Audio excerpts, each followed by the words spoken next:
So it won't be Kevin McCarthy for whatever reason. Allegations that he's having some kind of an affair with another congressional member. I don't know. I don't care. The fact is that the Republicans have got so much power they can act however they want to act because of the gerrymandering. And I just believe that they are going off the rails because they know that they're never going to lose power in the House the way they have socially engineered the districts in this country. That being said, they're all now turning to Paul Ryan. We're turning to Ruth Conniff, editor of the Progressive Magazine in Wisconsin. Ruth, good to have you with us. Great to be with you, Ed. All right, let's review who Paul Ryan actually is. Would the Tea Partiers be getting exactly what they want? This is a montage of the 2012 election cycle, and of course, Paul Ryan being pretty tough on those who've lost their job. Right now, about 60% of the American people get more benefits in dollar value from the federal government than they pay back in taxes. So we're going to a majority of takers versus makers in America. Chasing ever higher spending with ever higher tax rates will decrease the number of makers in society and increase the number of takers. We do not want to have a nation of a majority of takers. We want to have a nation of a majority of makers. Today, 70% of Americans get more benefits from the federal government in dollar value than they pay back in taxes. So you could argue that we're already past that tipping point.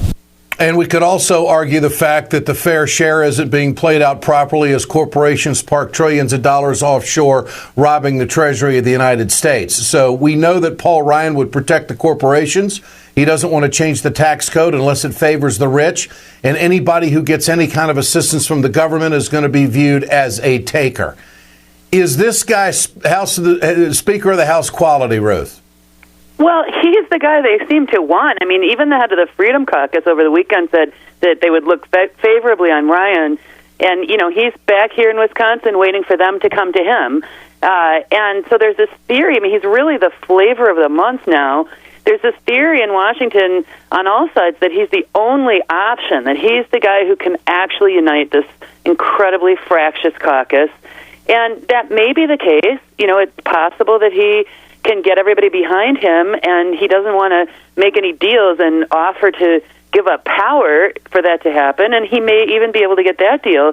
But, you know, who he really is, what he's really like, pretty much embodies all of the Republicans' worst qualities, and frankly, the qualities that are costing them elections. So when he was Mitt Romney's running mate, not only did he say those things that you just played in those clips, he was the Todd Akin candidate. You know, he was talking about rape and abortion in ways that really alienated women. He was the guy who talked about anchor babies and catch and release of immigrants. So he's got a Donald Trump problem on immigration.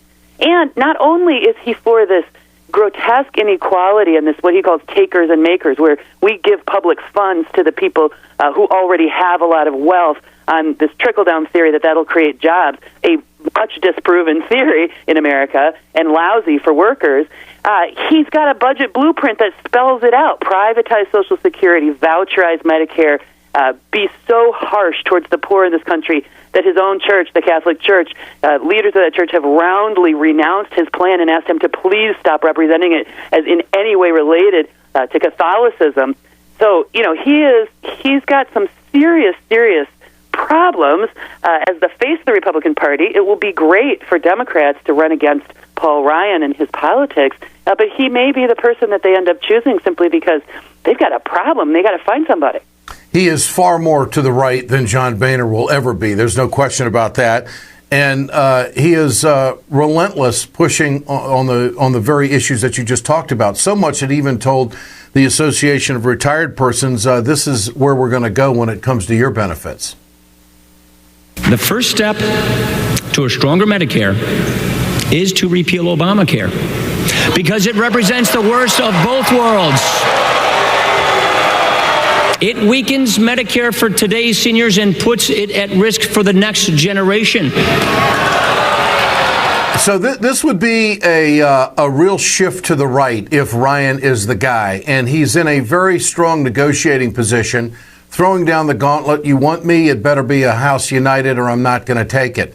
So I would think that the Freedom Caucus would be encouraged by this. If you just look at his past statements and his positions, and he's already done enough damage as a chairman of the House Ways and Means Committee. And I also think that tax reform wouldn't look anything like replenishing the Treasury, which we're going to need to do down the road. So isn't this really the wolf in sheep's clothing? Yeah, I don't know why the sheep's clothing has been so convenient for Ryan, because, if you look at what he says, he's talking about austerity, and he's talking about rewarding corporations with even greater tax cuts. And then there's a lot of voodoo economics, which has been pointed out repeatedly by nonpartisan groups that actually analyze his budget plans. That he just claims that there's going to be all this growth that's going to emerge magically from some unspecified tax cuts. I've seen him whip through his PowerPoint. He does this PowerPoint presentation. He talks really fast. You see slide after slide that's supposed to show that, there's nothing worse for the economy than spending, government spending and taxes, and there's nothing better for the economy than cutting taxes, and we can't afford to offer Social Security and Medicare to seniors anymore.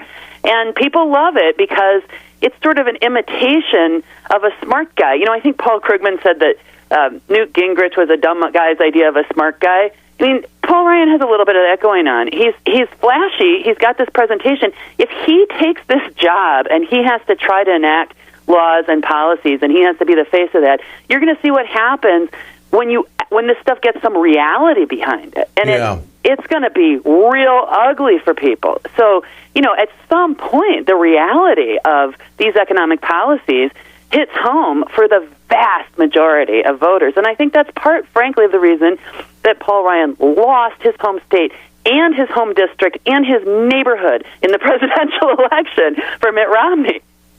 Ruth Conniff, great to have you with us.